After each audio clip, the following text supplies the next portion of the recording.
한국 사람들이 좋아하는 게 뭐냐? 이걸 먹으면 뇌가 좋아지겠지, 이걸 먹으면 눈이 좋아지겠지. 죄송하지만 틀렸습니다. 특정 장기에 듣는 영양제라는 건 사실 존재하지 않고 우리 몸의 유전자는 원시 시대에 우리가 구할 수 있었던 식품들에 맞춰져 있어요. 그런데 콜라, 사이다, 초콜릿, 사탕, 빵, 떡, 국수, 밥, 흰쌀밥 가공하면 굉장히 해롭습니다. 그래서 결국에는 내가 어떤 음식을 먹기로 결정하느냐가 결국에 미래의 노화 속도와 미래의 질병 모든 것들을 결정한다고 생각을 하셔야 됩니다.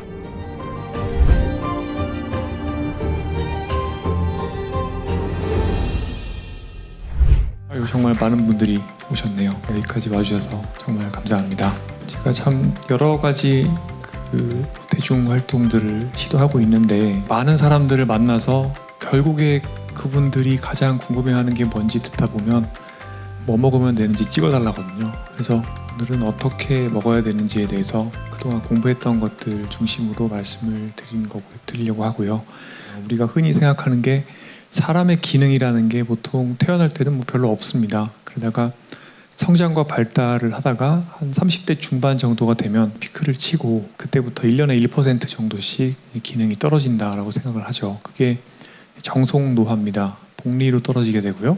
이 노화 궤적을 내가 조절할 수가 있습니다. 한 30%는 팔자, 운, 유전자 뭐 이런 건데 70%는 내가 어떻게 사느냐거든요.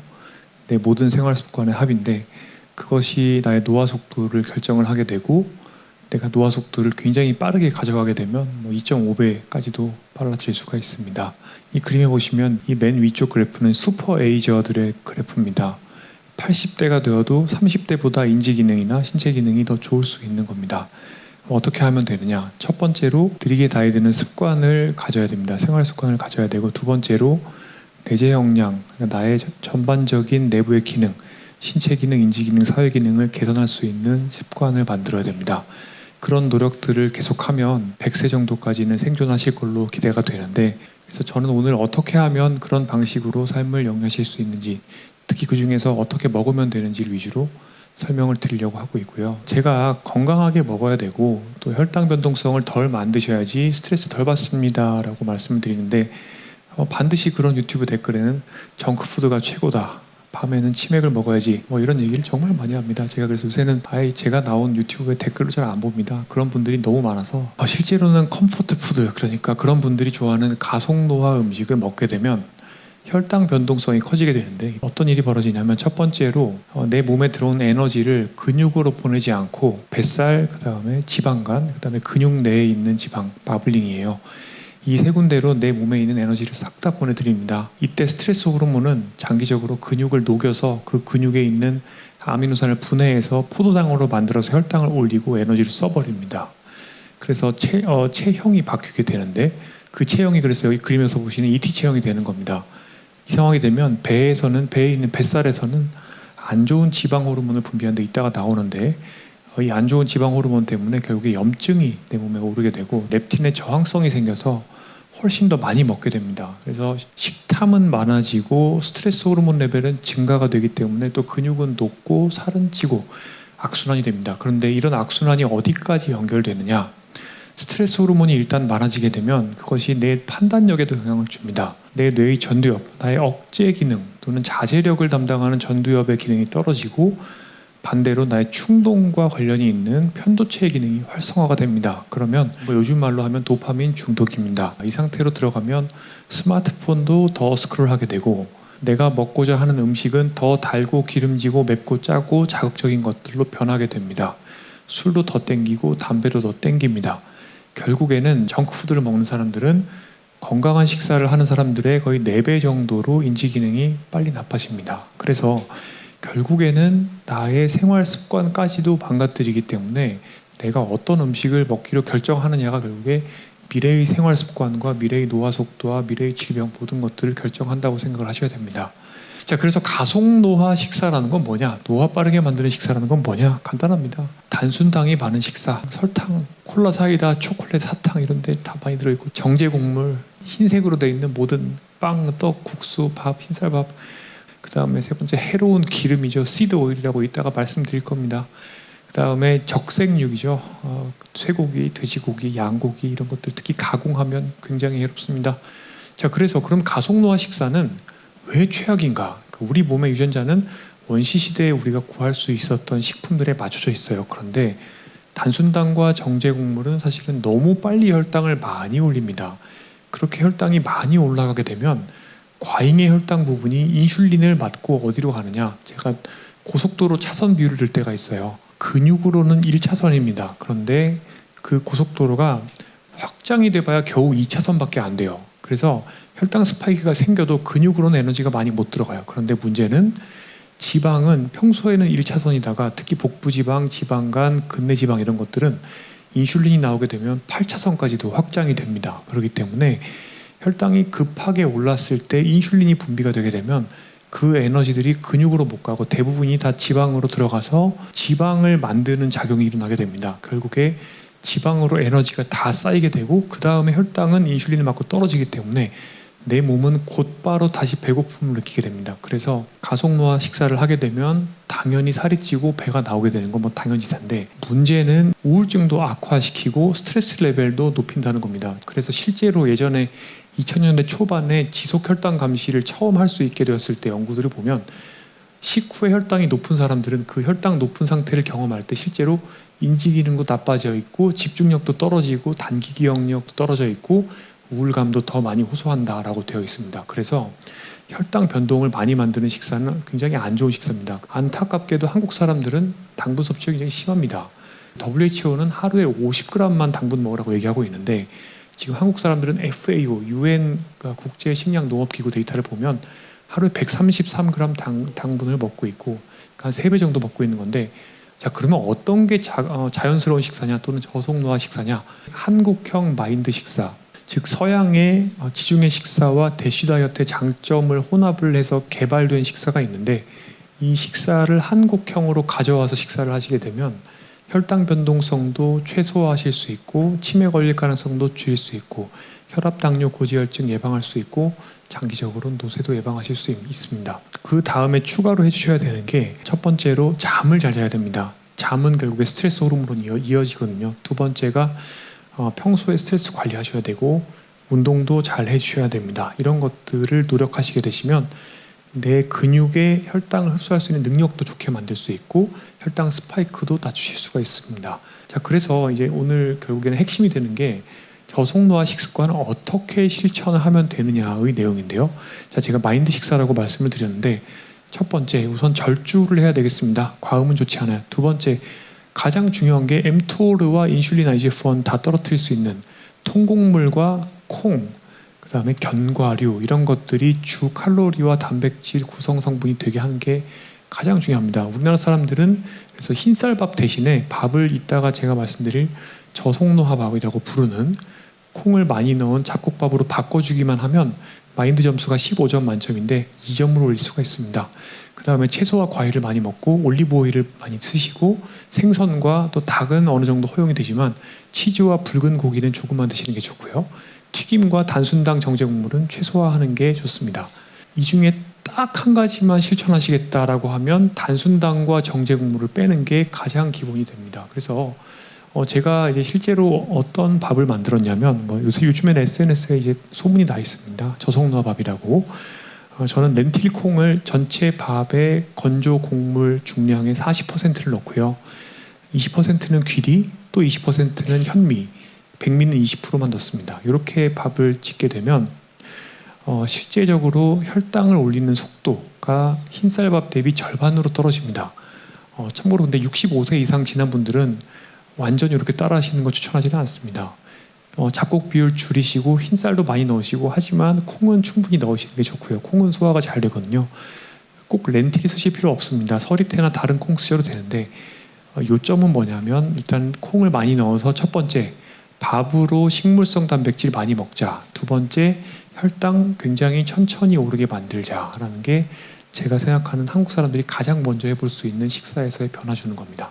그 다음에 튀김과 과자를 자제하자라고 제가 말씀드립니다. 튀김과 과자는 대개는 돈가스 이런 것들, 바깥에 치킨 이런 것들 보면 콩기름, 옥수수유, 포도씨유 이런 시드 오일이라고 불리는 기름들을 많이 쓰는데, 이런 시드 오일들은 다중 불포화 지방산, 푸파라고 해서, 원래 다중 불포화 지방산은 그냥 차가운 상태로 신선한 상태로 먹으면 오메가3가 많기 때문에 몸에 좋을 수 있어요.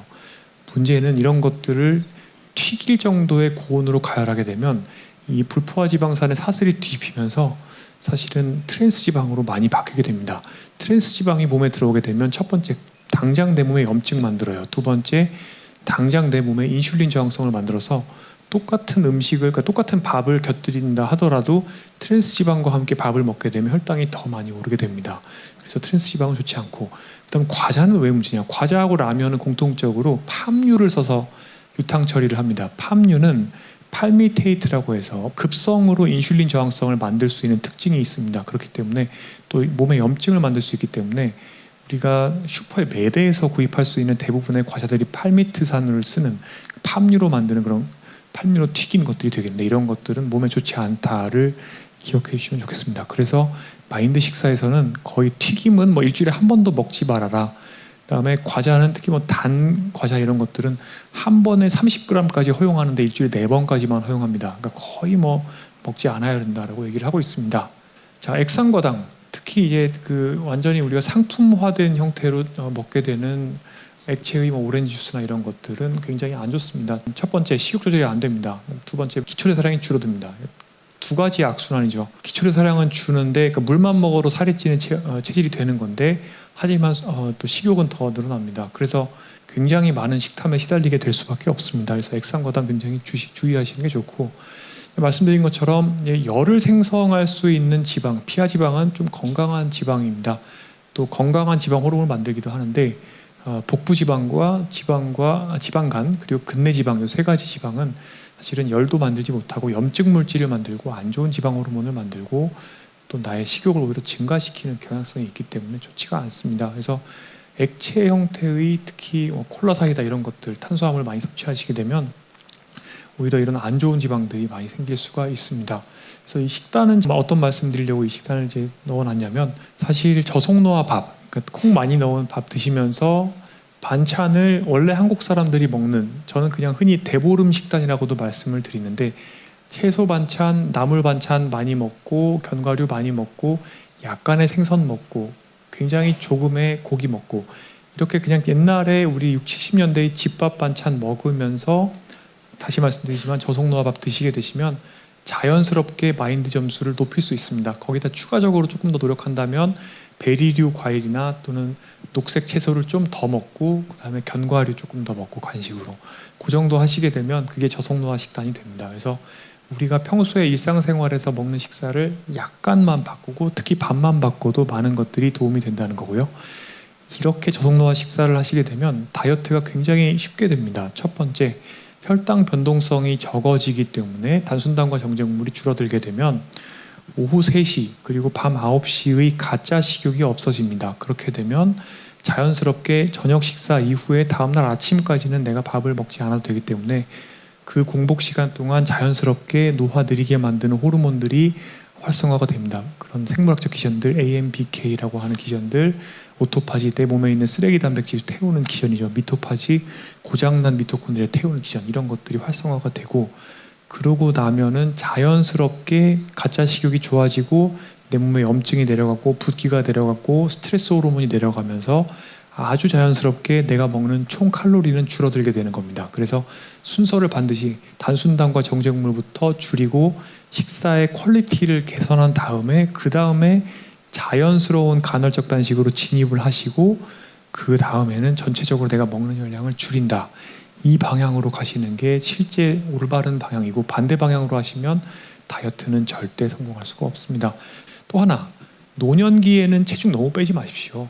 65세가 지나고 나면 사실은 한 BMI, 체질량 지수 기준으로 27 정도가 사망률이 가장 낮습니다. 그래서 약간 비만한 게 좋을 수 있기 때문에 젊었을 때는 우리가 대사과잉을 열심히 줄여야 되지만, 나이가 들고 나면 그때부터는 괜히 다이어트 하다가는 체중만 빠질 수 있으니까 중용을 지키는 게 중요하고요. 특히 왜 그러냐, 사실 근육이라는 건 내 몸의 모든 에너지 관련 밸런스가 다 충분할 때만 생성이 되게 되는데, 나이가 들게 되면은 동화 저항이라는 현상이 생깁니다. 호르몬도 부족하죠. 게다가 인슐린 저항성도 생겨서 근육으로 가는 고속도로의 차선은 더 줄어듭니다. 그 상황에서는 젊은 사람보다 2배 정도의 근력 운동하고 2배 정도 단백질 먹어줘야지 겨우 젊은 사람들 정도의 근육 합성이 일어나게 됩니다. 그렇기 때문에 나이 들어서 갑자기 무리해서 간헐적 단식 하시거나 칼로리 줄이시거나 하시게 되시면, 또는 괜히 막 2만 보씩 걸으시거나 해서 오히려 에너지 결핍 상태를 만들게 되면 그때부터는 근육만 빠집니다. 그래서 노년기, 여성분들은 완경하시거나 남성분들은 이제 60세 이상 넘어가시게 되면 젊은 사람의 약 2배 정도의 단백질을 드셔줘야 되고, 이때부터는 동물성 단백질의 비중을 늘리시는 게 좋고요.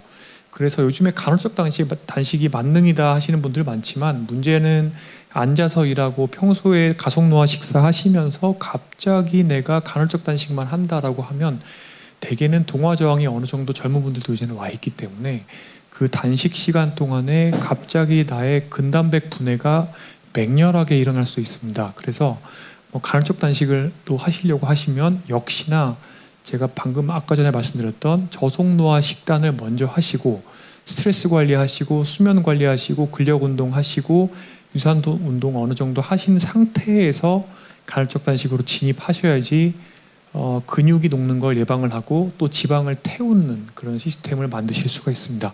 이걸 꼭 기억해 주시면 좋겠어요. 요즘에 영양제에 관심 너무 많으시죠? 사실 한국 사람들 데이터를 보게 되면 바이타민 D 말고는 부족한 경우가 거의 없습니다. 근데 원래 영양제라는 거는, 예를 들어서 비타민 C가 내가 정말 부족하면 온몸에서 피를 흘리면서 죽게 됩니다. 괴혈병이죠. 그때는 비타민 C를 보충하면 내가 좋아질 수가 있는 건데, 문제는 대부분의 사람들이 지금은 미세 영양소는 이미 충분한 레벨에 도달해 있다는 겁니다. 이게 정말 너무 우려되는 건데, 우리나라 영양제 시장이 수조 원대입니다. 근데 그분들은 그 돈의 대부분을 마케팅 비용으로 투하를 합니다. 그래서 지난 10년 동안 영양제를 규칙적으로 먹는 사람들이 2배 늘었어요. 근데 안타깝게도 채소 과일을 규칙적으로 먹는 분들은 절반으로 줄었습니다. 1인 가구가 늘고 채소 과일이 구하기가 어려워지고 여러 가지 환경적인 요인 인정합니다. 하지만 문제는 그 어떤 영양소를 섭취한다 하더라도 지금까지 나온 데이터를 다 모아보면 영양제의 형태로 섭취하는 것은 나한테 건강상에 도움이 안 됩니다. 하지만 그것을 채소와 과일의 형태로 섭취하면 건강상에 도움이 됩니다. 그러니까 어떻게 보면 지금 우리 사회는 완전 잘못된 방향으로, 오히려 왜곡된 방향으로 가고 있다라고 이해를 하셔야 돼서, 제가 3가지 말씀드렸잖아요. 잠, 운동 부족, 그 다음에 스트레스 관리. 여기 추가로 채소와 과일을 더 드시는 게 굉장히 중요하겠습니다. 사실은 한국 사람들이 좋아하는 게 뭐냐?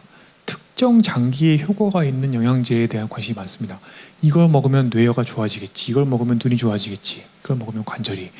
근데 이거 하나 말씀드릴게요. 그러니까 예를 들어서 뇌 영양제라고 하는 것이 얼마나 의미가 없냐. 지금 세상에서 가장 비싸고 좋은 치매약이 레카네맙, 솔라네주맙, 도나네맙 이런 신약들이 있습니다. 이런 신약들이 뇌 노화 속도를 25% 정도 느리게 만드는 효과가 있습니다. 1년에 2,500만 원, 3,000만 원 들어요. 그런데 방금 말씀드린 약의 그거보다 훨씬 더 효과가 떨어지는 게 지금 우리나라에서 쓰는 전문 치매 약물이고, 그것보다 더 효과가 떨어지는 게 저희들이 처방하는 소위 뇌영양제입니다. 그 다음에 전문 의약품으로 나와 있는 뇌영양제들이 있거든요. 이것보다 훨씬 더 약하고 부작용이 있으면 안 되기 때문에 효과도 굉장히 미미한 게 인터넷에서 그냥 구입하실 수 있는 뇌영양제예요. 그러니까 거의 효과가 없는 거예요.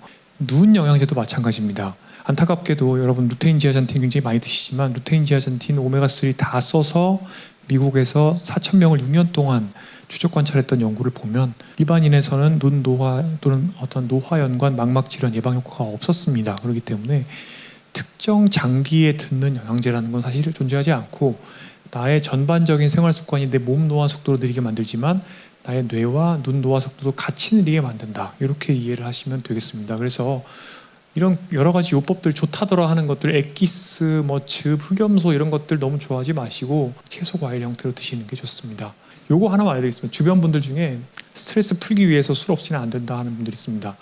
죄송하지만 틀렸습니다. 술을 많이 먹으면, 과량의 술을 먹으면 스트레스 호르몬 스파이크가 생깁니다.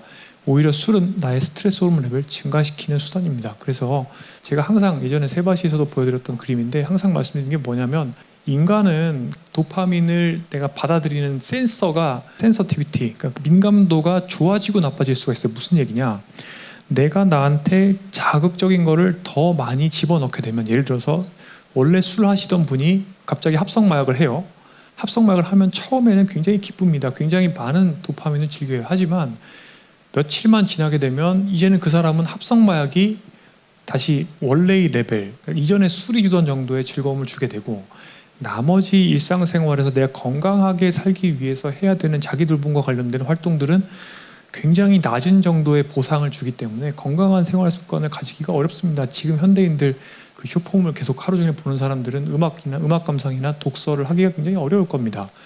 그래서 사실은 굉장히 지금 현대의 삶이 왜곡되어 있는 거고요. 반대로 풀어야 됩니다. 결국에 이 도파민 수용체들이 있는 우리의 보상 중추는 반대 방향으로도 풀어낼 수가 있습니다. 자극적인 것들을 제거하고 오히려 나한테 도움이 되고 노화 속도를 느리게 만드는 젊은 사람들이 보기에는 멋지지 않은 활동이라고 생각할 수도 있습니다. 인스타그램에 올리기에는 좋은 활동이 아니겠죠. 하지만 실제로는 이런 활동으로도 충분한 도파민을 얻어낼 수가 있습니다. 도파민 리모델링이라고 제가 말씀드리는데 이렇게 내가 중요하게 생각하는 것들의 포트폴리오를 리모델링하게 되면 어떤 일들이 벌어지느냐. 첫 번째, 시간이 너무 많아집니다. 두 번째, 적은 자극으로도 굉장히 많은 즐거움을 얻을 수 있습니다. 그리고 제가 예전에 금주를 13개월 해본 적이 있습니다. 금주를 근데 딱 한 달 하고 나서 느꼈던 게 올림픽 공원을 걷다가 울 뻔했습니다. 왜냐하면 올림픽 공원의 옆에 있는 꽃이 정말 너무 아름답더라고요. 그러니까 정말 그 정도로 사람의 감각이 예민해질 수가 있는 거고 돌아오는 거거든요. 그러니까 원래는 저는 거기 꽃이 있는 줄 몰랐어요. 근데 그 꽃이 있었고 굉장히 아름답게 느껴지는 거죠. 결국에 사람이 즐길 수 있는 그 정도라는 거는 뇌의 세팅 값이라는 거고요.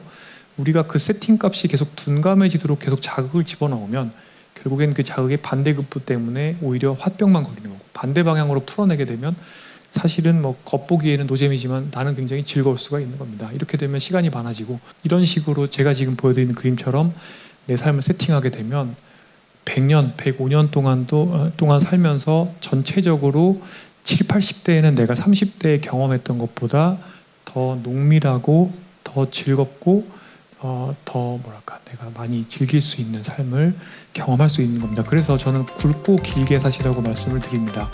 이렇게 사는 게 굵고 길게 사는 겁니다. 그래서 굵고 짧게 살고 뭐 이런 게 아니고요. 긴 시간 들어주셔서 감사하고 발표 이걸로 마치겠습니다. 감사합니다.